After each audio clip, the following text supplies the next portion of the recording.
Assalamualaikum warahmatullahi wabarakatuh. Perkenalkan, nama saya Siang Reni dengan NIM B301240014. Di sini saya akan menjelaskan rangkuman yang saya dapat dari cerita yang Bapak kirimkan. Langsung saja.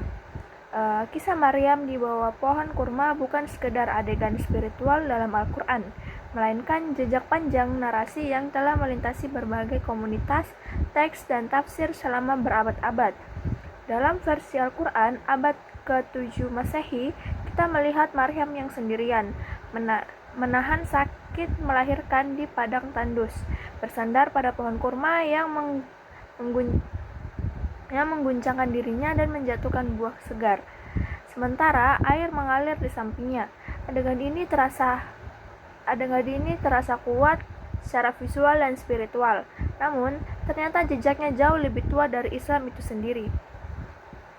Narasi serupa sudah muncul sejak abad ke-2 Masehi dalam Proto-Evangelium of James, sebuah teks apokrif Kristen yang menggambarkan Maria melahirkan di luar kota, di bawah pohon yang memberi buah. Lalu, pada abad ke-6 Masehi, kisah ini berkembang dengan Syriac Infancy Gospel dan Pseudo-Matthew, dengan menambahkan elemen mukjizat seperti pohon yang menunduk dan bayi Yesus yang langsung berbicara.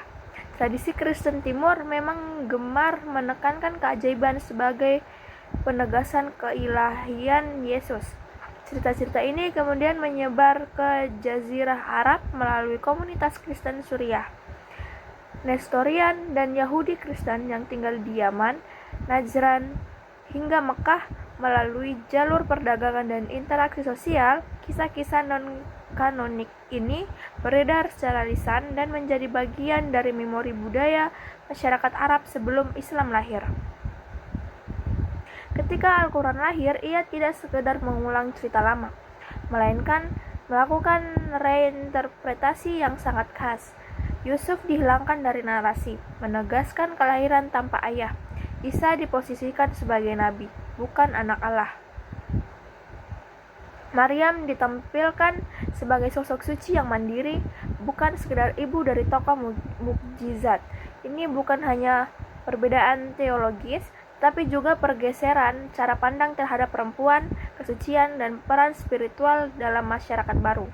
Dari sudut pandang antropologi agama, ini adalah contoh nyata dari proses sinkretisme, bagaimana cerita lintas tradisi diserap, disaring, dan ditafsirkan ulang sesuai dengan kosmologi dan kebutuhan komunitas yang baru tumbuh.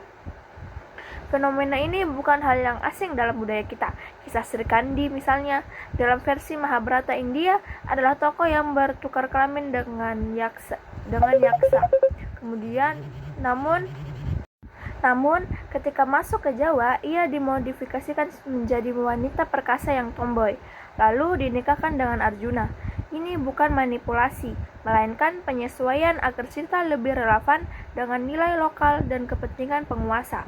Bahkan tokoh fiktif seperti Mahesa Jenar dalam cerita silat Naga Sasra dan Sabuk Intan juga dipercaya benar-benar ada oleh pembacanya. Disinilah kekuatan narasi bekerja.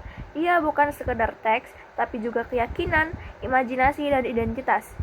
Jadi, kisah Maryam di bawah pohon kurma bukan hanya tentang kelahiran seorang nabi, ia adalah refleksi tentang bagaimana mitos bergerak, berubah, dan diberi tafsir baru sesuai zaman dan masyarakatnya. Ia menjadi penghubung antara arkeologi, sejarah, antropologi, dan sastra, menunjukkan bahwa dalam setiap lapisan cerita ada jejak manusia yang sedang mencari makna, membentuk identitas, dan merawat ingatan kolektivitasnya. Sekian video dari saya. Wassalamualaikum warahmatullahi wabarakatuh.